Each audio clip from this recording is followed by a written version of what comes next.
في أي سورة ما شاء ركبك আল্লাহ বলে দিয়েছেন আল্লাহ মানুষকে আমাদেরকে আল্লাহর মন মতো ইচ্ছে মতো করে বানাইছে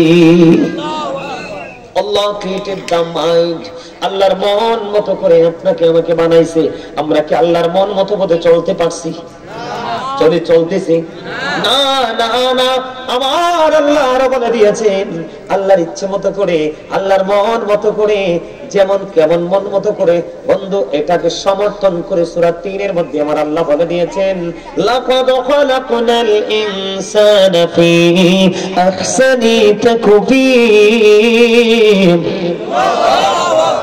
আপনার আমার কাছে এই দুনিয়া সুন্দর আল্লাহ এই আয়াতে সূরা 3 এর মধ্যে বলে দিয়েছে আপনি আমি আসমান জমিন চন্দ্র সূর্য যা কিছু আছে সৃষ্টি জগৎ সব কিছুর চাইতে সুন্দর হলাম আমরা জোরে জোরে সুবহানাল্লাহ আর জোরে বলেন সুবহানাল্লাহ আল্লাহ আপনাকে আমাকে মন মতো করে বানালো সুন্দর করে বানালো এত সুন্দর সব কিছুর চাইতে সুন্দর আমরা এত সুন্দর আমাদের জন্য আল্লাহ সব কিছু সৃষ্টি করেছে বন্ধু আপনি যা কিছু ইউজ করেছেন আমাদের জন্য আল্লাহ রাব্বুল আলামিন সৃষ্টি করেছে এটা আপনাকে আমাকে বুঝে নিতে হবে আল্লাহ আপনাকে আমাকে মন মতো করে বানাইয়া ইচ্ছে মতো করে সৃষ্টি করে সুন্দর করে বানিয়ে আল্লাহ রাব্বুল আলামিন আপনার আমার জন্য সুন্দর একটা রাস্তা খুলে দিয়েছে কি কথা বলে না কেন সেই রাস্তাটার নাম কি আমার আল্লাহ জানিয়ে দিয়েছে ইন্নাদ দীনা ইনদাল্লাহিল ইসলাম Islam is not only a religion but also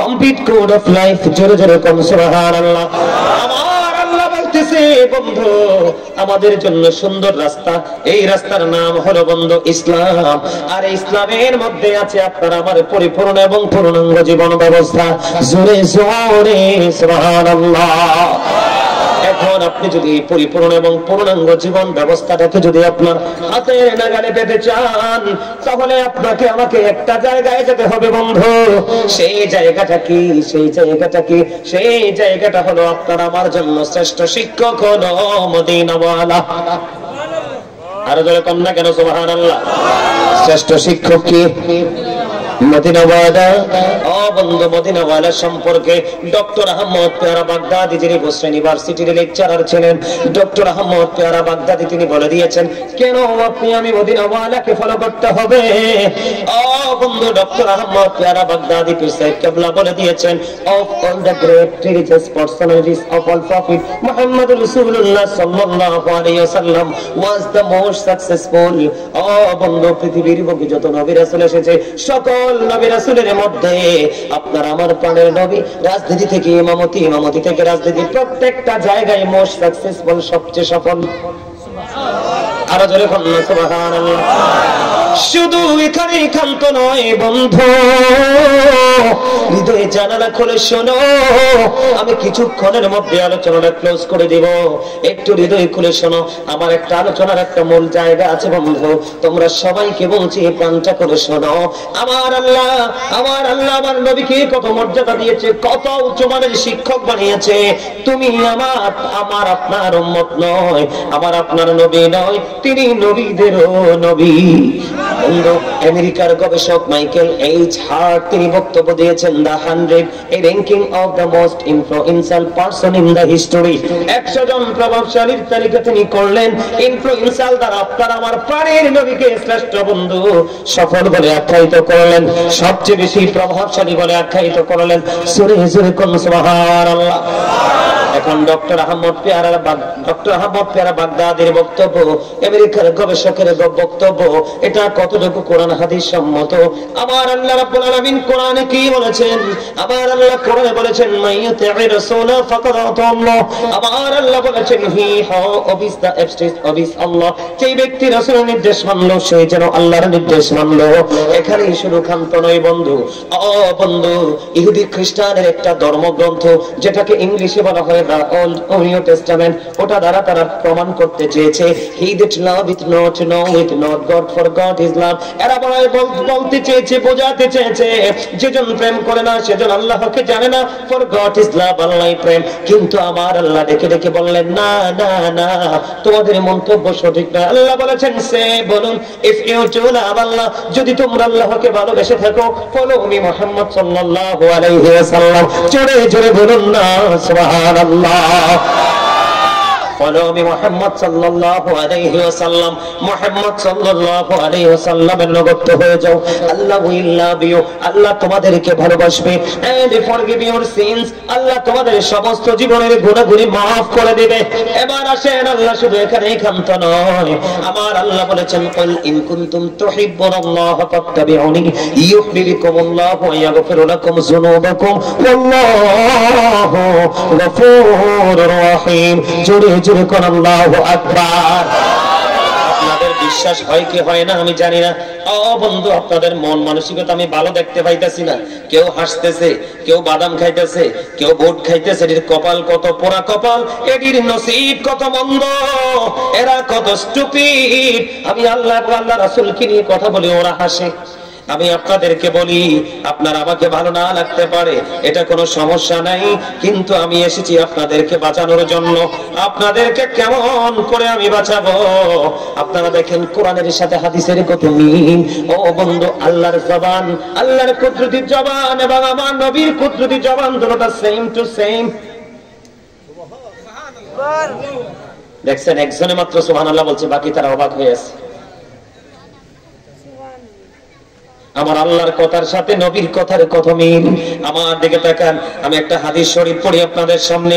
আর আবি হুরায়রা রাদিয়াল্লাহু তাআলা قال رسول الله صلى الله عليه وسلم من اطاعني فقد اطاع الله ومن عصاني فقد عصى الله ومن اطاع اميري فقد اطاعني ومن عصى اميري فقد عصاني متفق عليه। জোরে জোরে কোন আল্লাহু আকবার। আর জোরে বলুন আল্লাহু আকবার। প্রাণের নবী কি বক্তব্য দিয়েছে আমি আগে আপনাদেরকে বলে দেই। আপনার পার্সোনালিটিতে যদি আঘাত লাগে, আমার কিচ্ছু করার নাই, এই ডোন্ট কেয়ার। তার কারণ হলো এই যুগে যে আমলকে ছোট করে দিতে পারে, এই যুগে যে আমার নবীর ইজ্জতের চাদর ধরে টান দিতে পারে, এই যুগে যে আমার নবীর শানে আঘাত করতে পারে, আপনারা তাকে কমার্শিয়াল অথবা ডিজিটাল মনে করে আপনারা তাকে গ্রহণ করে, কিন্তু সত্যিটা যখন তুলে ধরা হয় তখন আপনাদের মনে কষ্ট লাগে।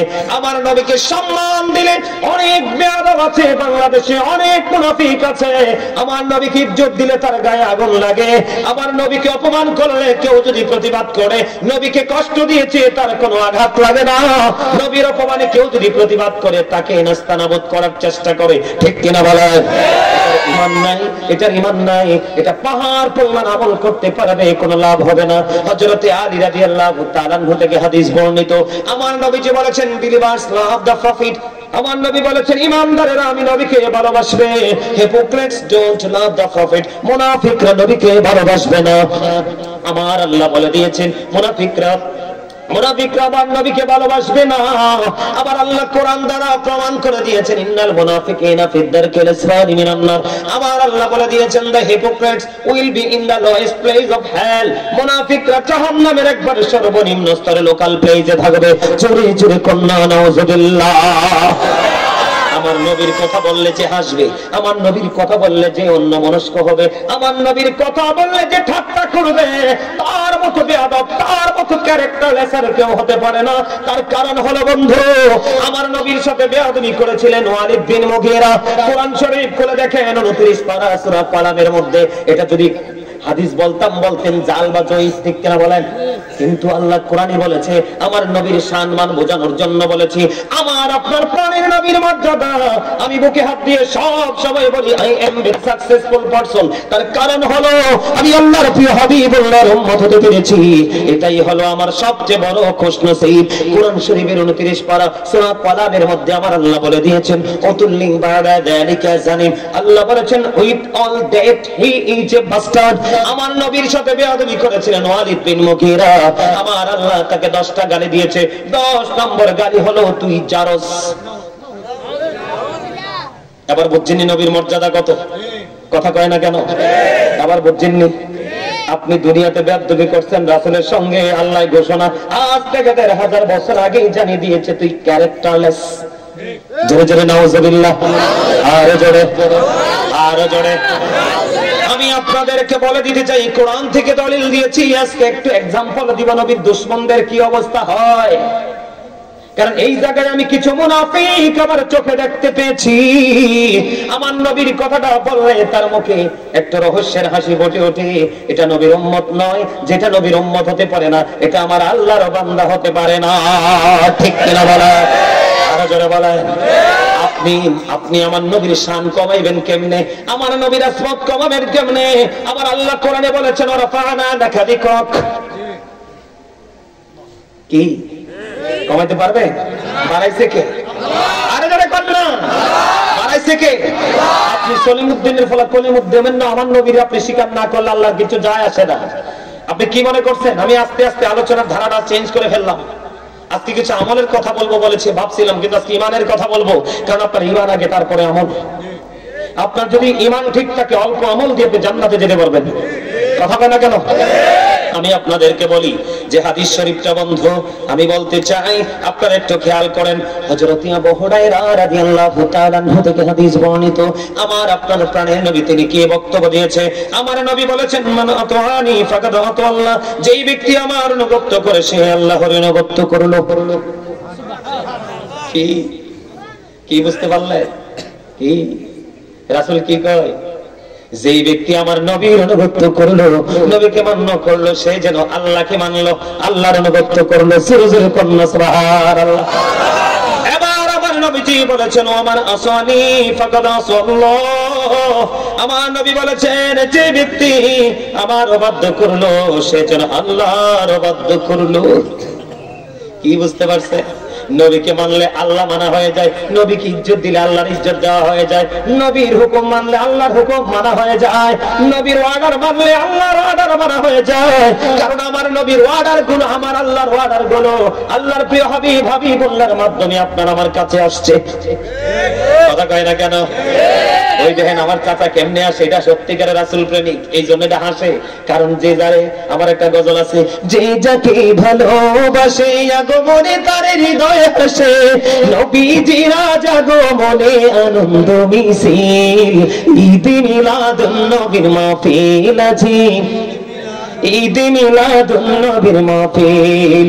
শেষ জামানায় এসে গেছে ৭৩ ফিরকা হয়েছে, নবীর প্রেমে আসনি মন করো গো হাসিল, ঈদ মিলাদুন নবীর মাহফিল আজি।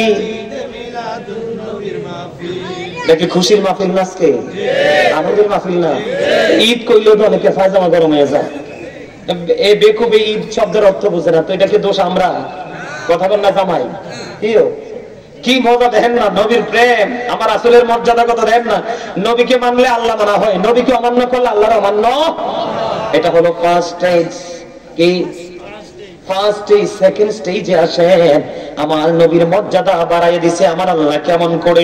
এদিকে তাকান, সেকেন্ড স্টেজে আমার আল্লাহ বলেছে, আমার রাসূল বলেছেন ওয়ামান আতা আমিরি ফাকাদ আতানি, যেই ব্যক্তি আমার আমিরের অনুগত করলো সে যেন আমার অনুগত করলো। তার মানে আপনার ভাই হতে পারে, আপনার ভাতিজা হতে পারে, আপনার কোন শত্রুর বংশের হতে পারে, অথবা আপনার দূরে কেউ হতে পারে, অথবা আপনার মসজিদের ইমাম খতিব হতে পারে। সে যদি মদিনাওয়ালা হয়, আপনি যদি তাকে মূল্যায়ন করেন, আপনি যদি তাকে ভালোবাসেন, আপনি যদি তাকে সম্মান করেন, আমার নবী বলেছেন নবীর আমিরকে মানলে নবীকে মানা হয়ে যায়। আপনার মসজিদের খতিব নবীর প্রেমিক, আহলুস সুন্নাত ওয়াল জামাতের অন্তর্ভুক্ত, আপনি যদি তাকে হৃদয় থেকে ভালোবাসেন, এই ভালোবাসা চলে যায় নবীর কাছে। এই হাদিস দ্বারা প্রমাণিত, এটা আমার বক্তব্য নয়। কার বক্তব্য? নবীজির বক্তব্যের পরে নবীজি বলেছেন ওমান আসানি ওমান আসা আমিরি ফাকাদ আসানি, আমার নবীজি বলেছেন যে ব্যক্তি আমার আমিরের অবাধ্য করলো সে আমার অবাধ্য করলো। তার মানে হক্কানি আলেম, হক্কানি আল্লাহর ওলি, আহলুস সুন্নাত ওয়াল জামাতের অন্তর্ভুক্ত হতে হবে। আমার নবী বলেছেন একমাত্র একটা দল জান্নাতি, যেটার নাম হলো আহলুস সুন্নাত ওয়াল জামাত। আমার নবী বলেছেন তুমি ওই আলেমকে ভালোবাসলে তুমি নবীকে ভালোবাসলা, আর ওই আলেমকে অমান্য করলে তুমি নবীকে অমান্য করলা। আর আমার নবীকে ভালোবাসলে আল্লাহরে ভালোবাসলা, আমার নবীকে ভালো না বাসলে আল্লাহরেও ভালোবাসলা না। তাহলে কি বোঝা গেল? আমার নবীর মর্যাদা বুঝতে হলে তোমাকে একটা কাজ করতে হবে, তোমার প্রেমিক হক্কানি আল্লাহর হক্কানি আলেম এবং হক্কানি ওলিদের কাছে যুক্ত হতে হবে, ঠিক কিনা বলেন? তার মানে আলেমকে ভালোবাসলে রাসূলের ভালোবাসা হয়, আর রাসূলকে ভালোবাসলে আল্লাহর ভালোবাসা ওটা হয়ে যায়। জোরে জোরে কয় না সুবহানাল্লাহ। তাহলে আমাদের নবীর ভালোবাসার দরকার আছে না নাই? আরো জোরে বলে। এই শুধু এই হাদিস না, শুধু এই হাদিস না, আমার নবীজি আরো বলেছেন আদিবু আওলাদাকুম আলা সালাতি খিসালিন হুব্বি নবীকুম ওয়া হুব্বি আহলি বাইতিহি ওয়া আলা কিরাতিল কুরআন। রাসূল বলেছেন, এই এখানে বাবা যারা আছেন আমি আপনাদের কি বলবো, মাইকে যারা আমার আলোচনা শুনছেন, মা গো আমি আপনাদেরকে বলবো, আপনারা আমার আলোচনা শুনছেন যারা, আপনারা অভিভাবক যারা, তাদেরকে বলবো every parent should take care their children very carefully. প্রত্যেকটা পিতামাতার উচিত তাদের সন্তানের দায়িত্ব যত্ন সহকারে পালন করা। জোরে জোরে কোন সুবহানাল্লাহ। ডিস্টার্ব করেন না, মোহব্বতের লোক মন দিয়ে আওয়াজ শুনতে সামনে ডিস্টার্ব করেন কেন? আপনি ওই এদিকে যান না, এদিকে আইয়ে কি হয়, জামাই ঠিক নেই। উনি তো বলছে চলে যাবে, কিন্তু এখন দেখতেছে ওনার যাওয়ার কোনো ফিলিংস নাই। স্যারে ডিস্টার্ব করলো না, প্রেমের বাজারে হাত দিলে হবে না, কিটা কম ঠিক হবে? আরে আরো জোরে। Every parent should take care of their children very carefully. প্রত্যেকটা পিতামাতার উচিত সন্তানের দায়িত্ব যত্ন সহকারে পালন করা। আমরা সন্তান হিসেবে আমি যদি বলি যুবক, এই কোসাইয়ামের যুবক, আমার ভাই, আমার বন্ধু, সবাইকে বলছি হৃদয় খুলে শোনো, যারা সন্তান হয়েছ আমি তোমাদেরকে বলবো we should obey our parents. প্রত্যেকের উচিত পিতামাতাকে মান্য করা। তার কারণ পিতামাতাকে মান্য করা ভালোবাসা ফরজ, তাদেরকে কষ্ট দেওয়া হারাম। এখানে দুইটা অপশন, কয়টা? একটা হলো পিতামাতা সন্তানের দায়িত্ব পালন করা, আর একটা হলো সন্তান পিতামাতাকে মান্য করা। খেয়াল করছেন নি এই জায়গায় আসলাম কেন হুট করে? কারণ আমার আলোচনার সাথে এই জায়গাটা সম্পৃক্ত হয়ে গেছে। বলে হুজুর কেন হয়ে গেছে? আমার রাসূল বলেছেন আদিবু আওলাদাকুম আলা সালাতি খিসালিন হুব্বি নবীকুম ওয়া হুব্বি আহলি বাইতিহি ওয়া আলা কিরাতিল কুরআন। আমার আপনার প্রাণের রাসূল বলে দিয়েছেন, ও বাবা যারা হয়েছো, মা যারা হয়েছো, বাবা এবং মা তোমাদেরকে বলছি, নবীজি বলে গেছে, ও তোমরা তোমাদের সন্তানদেরকে তিনটি বিষয় শিক্ষা দাও। একটা হলো হুব্বি নবীকুম, ও বন্ধু teach the love of the profit, নবীর ভালোবাসা শিখাও, কারণ এই ভালোবাসা ঈমান এবং ফরজ। আমার নবীজি বলেছেন হুব্বি আহলি বাইতিহি, টিচ ফ্যামিলি লাভ, নবীর পরিবারের ভালোবাসা শিখাও, আহলে বাইতের ভালোবাসা শিখাও, কারণ নবীর পরিবারের ভালোবাসা এটাও তোমার জন্য ফরজ। আমি এই জায়গাটাতে একটু স্টপেজ নিব, এই কারণে নিব বন্ধু আপনাদেরকে বোঝানোর জন্য। নবী সম্পর্কে যথেষ্ট আলোচনা করব, কিন্তু আহলে বাইতকে কেন ভালোবাসতে হবে, এই ভালোবাসাটা কেন ফরজ, এটা আপনাদেরকে জানতে হবে বন্ধু। আহলে বাইতের প্রথম সদস্য হলো মা খাতুনে জান্নাত ফাতেমা। আমার আপনার প্রাণের নবী তিনি বলে দিয়েছেন ফাতেমাতু সাইয়্যিদাতু নিসাই আহলিল জান্নাত। ও বন্ধু তোমরা যারা আজকে এই আলোচনা শুনছো, প্রত্যেকের মা থেকে ধরে দাদি, নানি, চাচি, খালা, ফুফু আছে না নাই?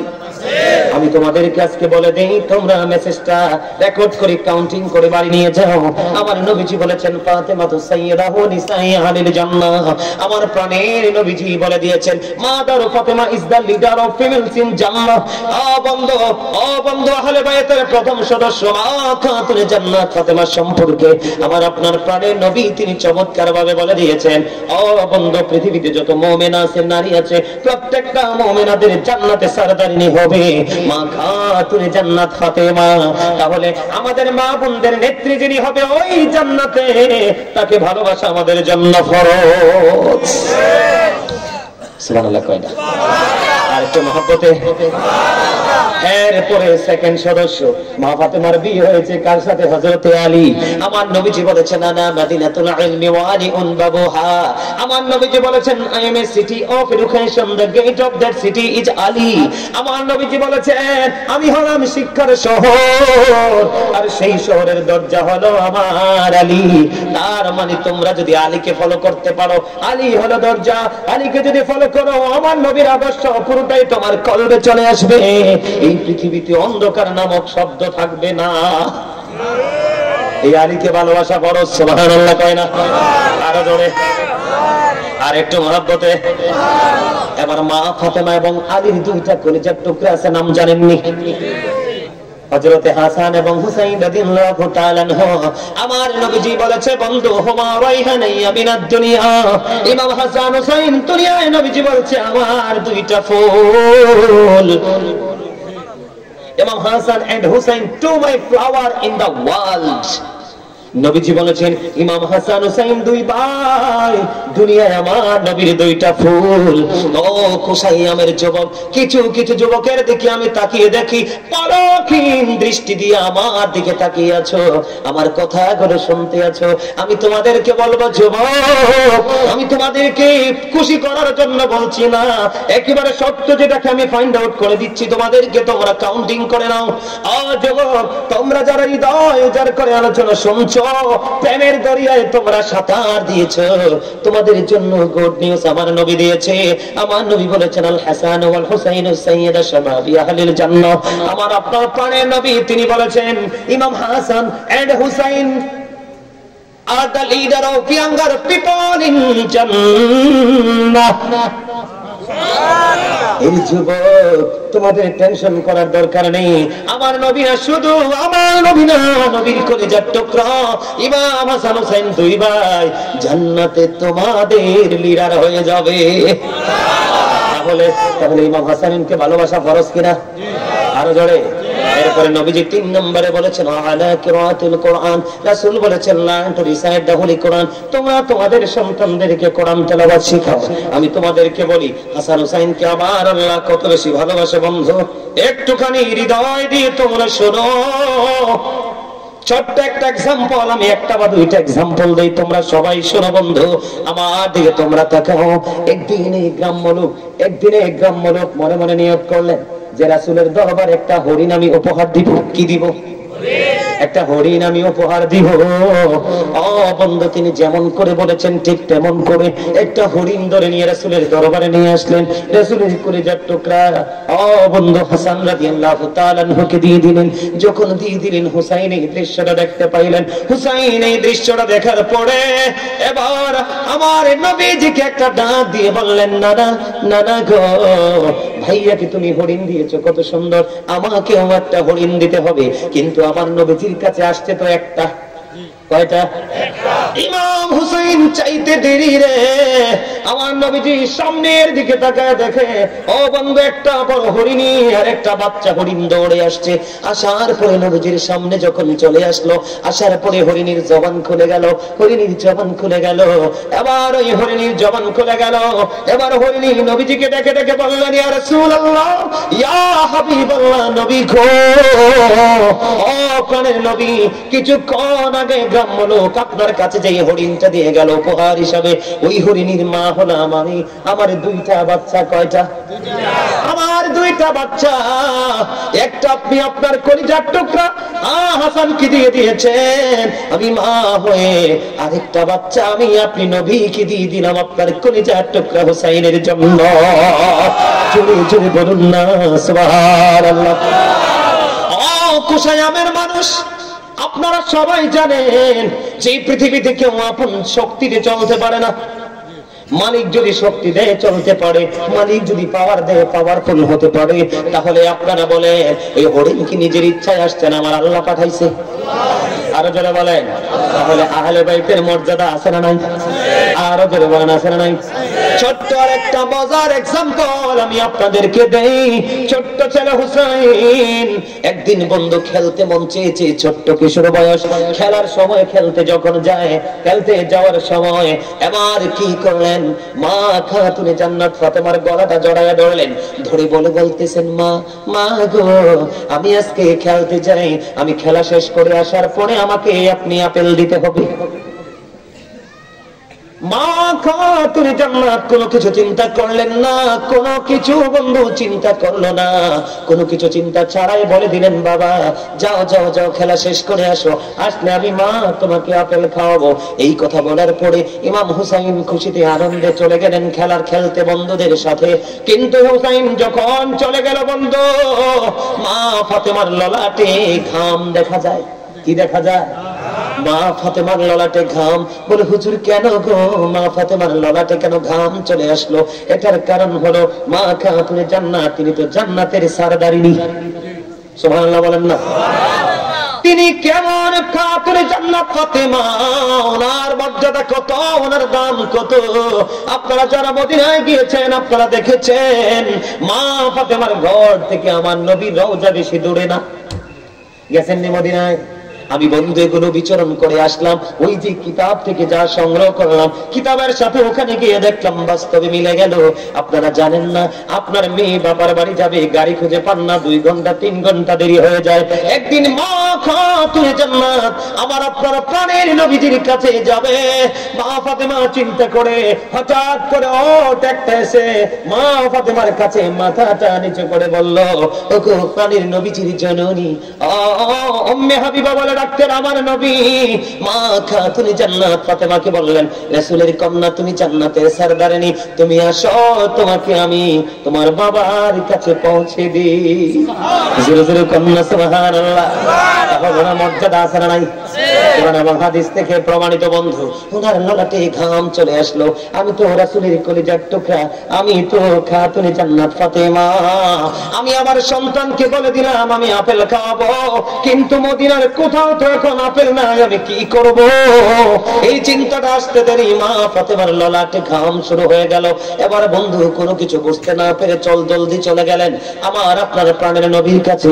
যাওয়ার পরে নবীজি যেখানে বসা ছিলেন দাঁড়িয়ে গেলেন, দাঁড়িয়ে বললেন, মা আপনি বসেন। বসার পরে বললেন, মা গো, জানতে মনে চায় আপনার ললাটে কেন ঘাম দেখা যায়? বাবা, বাবা গো, আপনার কলিজার টুকরা হুসাইন আমার কাছে আজকে আপেল চেয়েছে গো বাবা। খেলতে গেছে ছোট্ট হুসাইন, আমি বলেছি তাকে খেলা শেষ করে আসলে আপেল দিব বাবা, কিন্তু এখন তো মদিনার কোথাও আপেল পাওয়া যাবে না, কারণ মদিনার কোথাও তো আপেল নাই।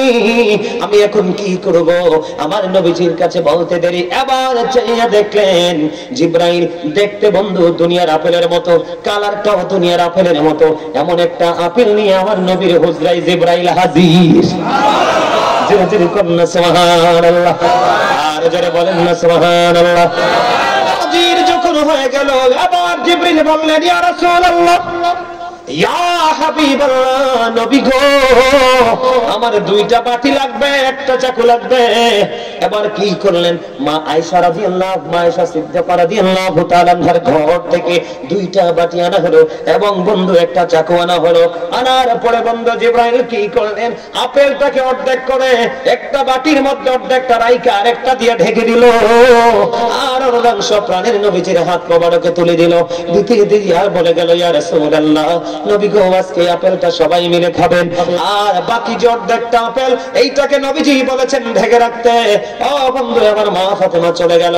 এবার ইমাম হুসাইন আসলো, আসার পরে আমার নবীজির কথা অনুযায়ী আপেল খেতে দিলেন। ইমাম হুসাইন আপেল খাওয়ার পরে এবার বন্ধু এত খুশি হলো, এবার বাবাকে মাকে জড়িয়ে ধরে বলে, মা, এত মজার আপেল জীবনে কোনোদিন তো আমি খাইতে পারিনি। মা, মা, এই মজার আপেল এখন থেকে প্রতিদিন আমাকে দিতে হবে। মা ফাতেমা ডাক দিয়ে বললেন, এই আপেল তো তোমার নানার কাছে এসেছে জান্নাত থেকে। একটা দৌড় দিলেন নানার কাছে, নানা গো, প্রতিদিন আমাকে আপেলের ব্যবস্থা করে দিতে হবে। আমার নবীজি বললেন, যাও যাও, ব্যবস্থা হয়ে যাবে। এই দিন শেষ হয়ে গেল। পরের দিন ওই যে অর্ধেকটা আপেল একটা বাটির মধ্যে বন্ধু মা ফাতেমা ঢাকনা সরালেন। ঢাকনা সরানোর পরে চাইয়া দেখলেন অর্ধেক আপেল পুরো আস্তা হয়ে আছে। কি হয়ে আছে? আপনি আমি রাখলে আস্থা হইব নি? আরে আস্থা তো হইতো না, তেলা পোকা খাইয়ে শেষ করে ফেলবো। কথা কয় না কেন? কারণ আপনার ঈমানও নাই, আমরা আমলও নাই। আর আমল যে করে আমরা তারে সম্মানও দেই না। কোন জাতের মুসলমান? কথা কন না কেন? যে অনেক বেশি নামাজ পড়ে আবার আমরা বাড়ি থেকে ইয়ার কিও দেখি না, ভুল বলছি?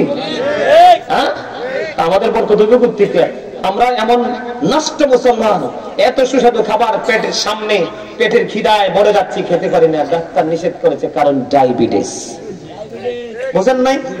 কি লাভ হবে আমি অন্যজনকে দোষে, সব পেয়েছি আমি আমার আপন কর্ম দোষে। ঠিক কিনা বলেন? এবার কি করলেন? মা ফাতেমা এবার বন্ধু ঢাকনা সরিয়ে দেখলেন পুরো আপেল রাস্তা হয়ে আছে, কিন্তু জিব্রাইল রহস্যটা রেখে গেছে। প্রতিদিন অর্ধেকটা কাটবেন আর অর্ধেকটা কি করবেন, ঢাইকা রাখবেন। এমনি করে করে বন্ধু আজকে অর্ধেকটা কাইটা সবাই মিলে খাইলেন, কিন্তু গতকালকের মতো নয় আজকের স্বাদ বন্ধু ব্যতিক্রম। সুবহানাল্লাহ বলেন। 2 দিন চলে গেল, এর পরের দিন বন্ধু দিন ফুরিয়ে গেল, রাত ফুরিয়ে গেল, সকাল বেলা মা ফাতেমা আবার পরের দিন ঢাকনা সরানো, চাইয়া দেখে আপেলটা আবার পুরো আস্তা হয়ে আছে। এমনি করে করে বন্ধু প্রতিদিন ঢাকনা সরাই আপেলটা আস্তা দেখতে পায়। অর্ধাংশ মা ফাতেমা কেটে সবাইকে দেয়। প্রতিদিন আপেল কিন্তু একটা, প্রতিদিন বন্ধু ভিন্ন ভিন্ন স্বাদ। বন্ধু প্রতিদিন ভিন্ন ভিন্ন স্বাদ, একরকম স্বাদ না। ও বন্ধু এমনি করে করে একদিন 2 দিন নয়, 1 বছর 2 বছর মা ফাতেমা এইভাবে বরকতের আপেল খাইলেন, সবাইকে খাওয়ালেন। মজাও প্রতিদিন আলাদা আলাদা, প্রতিদিন একরকম নয়। 2 বছর পরে এটা অদৃশ্য হয়ে যায়। জোরে জোরে বলুন না সুবহানাল্লাহ। তাইলে তাদেরকে ভালোবাসার দরকার আছে নি? কারণ আপনারা সন্তানদেরকে এই প্রেমগুলো শিখাইছেননি, শিখান নাই। কারণ ফোলারে ছাইরা দিছেন, কারণ ফোলা হইলে তো আকাশের তারা, আর মেয়ে হলে মনে হয় পৃথিবীতে নেমে আসে গজব। কথা কয় না কেন? আপনার যদি 1 ডজন ছেলেও যদি হয়, আপনার জান্নাতের খবর নাই। কিন্তু মাত্র 2টা কন্যা সন্তান হলে বাবা মার জন্য 2টা জান্নাত, 3টা কন্যা সন্তান হলে বাবা মার জন্য 3টা জান্নাত। ওই হাদিসের রাবী বলেছেন, আমি আমার প্রাণের নবীকে একটা সম্পর্কে প্রশ্ন করিনি, যদি একটা সম্পর্কে প্রশ্ন করতাম আমার নবী মনে হয় বলে দিত, হ্যাঁ একটা কন্যা আছে বাবা মার, ওই বাবা মার জন্য একটা জান্নাত বরাদ্দ। আমি আপনাদেরকে বলে দেই বন্ধু, আল্লাহ রাব্বুল আলামিনকে মুসা নবী প্রশ্ন করলেন, ওগো আল্লাহ আপনি যখন খুশি হন কি করেন? আমার আল্লাহ জানিয়ে দিল, আমি যখন খুশি হই বাবা আমার কোল জোরে তুলে দেই কন্যা সন্তান। মজা হয় না? সুবহানাল্লাহ, মজা হইছে না? খাবারে লবণ না দিলে খেতে পারবেন? কেন? বউ তো গরম পানি ঢালবেন বউর মাথায়। কথা কয় না কেন? তোমরা হাসছো না, এটা হাসির কথা না, এটা শিক্ষার কথা। খাবারে লবণ না দিলে তোমরা খেতে পারো? কেন? বর্ডার ক্রসিং হবে না, কারণ জিহ্বা নামক গোস্তের টুকরা কেমন রাডার দেওয়া হয়েছে, টাচ করলে তুমি বুঝতে পারবা স্বাদ হয়েছে কিনা। লবণ না দিলে স্বাদ হয় না, স্বাদ না হইলে তোমরা খাবার খেতে পারো না। ঠিক তেমনি আমলের ক্ষেত্রে তোমাদের ক্ষেত্রে প্রেম করতে হবে। প্রেম হলো লবণের মতো, তুমি প্রেম করে দেখো স্বাদ শুধু বাড়বেই বাড়বে, বাড়বেই বাড়বে। কথা বলে না কেন? তুমি যখন প্রেম করতে না পারবে তখন তোমার কাছে আমল মজা লাগবে না। আর আমল যদি মজা না লাগে, গোটা পৃথিবী তোমাকে দিলেও তুমি আমলে ঢুকবে না, কারণ স্বাদ তো বোঝো না তুমি। স্বাদ হলো প্রেম। কি? আল্লাহ আল্লাহ গো, তুমি যদি খুশি হও তাহলে তুমি কি করো? আমার আল্লাহ বলে দিয়েছেন, আল্লাহ যদি খুশি হয় বন্ধু পৃথিবীতে বৃষ্টি দেয়। আল্লাহ তুমি যদি খুশি হও কি করো গো? আমার আল্লাহ বলেন, আমি যদি খুশি হই আমি মানুষের বাড়ি পাঠাই দেই মেহমান। আমরা তো সভ্য জাতি রে, আমরা তো সভ্য মুসলমান হইছি, সভ্যতার ছোঁয়া আমাদের মধ্যে নেই। মেয়ে আসলে আল্লাহ খুশি, বৃষ্টি আসলে আল্লাহ খুশি, মেহমান আসলে আল্লাহ খুশি। আর এই 3টা দেখলে আমরার উপর পড়ে আল্লাহর গজব। কথা কয় না কেন? মেহমান দেখতে বন্ধু দরজা বন্ধ করার পায়তারা করে। কন্যা সন্তান আসলে অভিশাপ দেওয়া শুরু হয়। বৃষ্টি বেশি হইলে কয় আসমান ছিদ্র হয়ে গেছে, কন্যা নাউজুবিল্লাহ। নাকি আমরা কি মুসলমান? কারণ মুসলমান নাই, এই কারণে আমরা ওই আমাদের যে প্রিয় শিক্ষককে আমরা কি করতে পারিনি, ফলো করতে পারি নাই। আরো জোরে খান, আরো জোরে। আমি আরেকটু ওয়াজ করতাম, নিয়ে যাও। হ্যাঁ, আপনারা কি চলে যাবেন? আপনারা যে অবস্থা দুর্বল, আমি ওয়াজ করতে রাজি আছি, কারণ আমি প্রত্যেকটা দিন আমার প্রত্যেকটা মাহফিলকে আমার জীবনের শেষ মাহফিল মনে করি। কি মনে করি? আমার এই প্রত্যেকটা দিনের প্রত্যেকটা মাহফিলের স্টেজকে আমি শেষ মনে করি। কারণ শেষ যখন আপনি মনে করবেন তখনই আপনার মানসিকতা, মানে আকাশ পাতাল যতটুকু ডিস্টেন্স, তার চেয়ে বেশি পরিবর্তন আসবে। কথা বলে না কেন? আপনি একটা বার শুধু মনে করে দেখেন, আলে আল্লাহ হয়তো এমনও তো হতে পারে আজকের মাহফিলের পরে আমার জীবনটা চলে যাবে, আমার জীবনে হয়তো আর মাহফিল শুনতে পারবো না। এরকম একটা চিন্তা করে দেখেন, দেখবেন পৃথিবীটা আপনার কাছে একটু সময়ের জন্য হলো তিতা লাগবে, আর এই মাহফিলটাকে মনে হবে শ্রেষ্ঠ নিয়ামত। আরো জোরে। তাহলে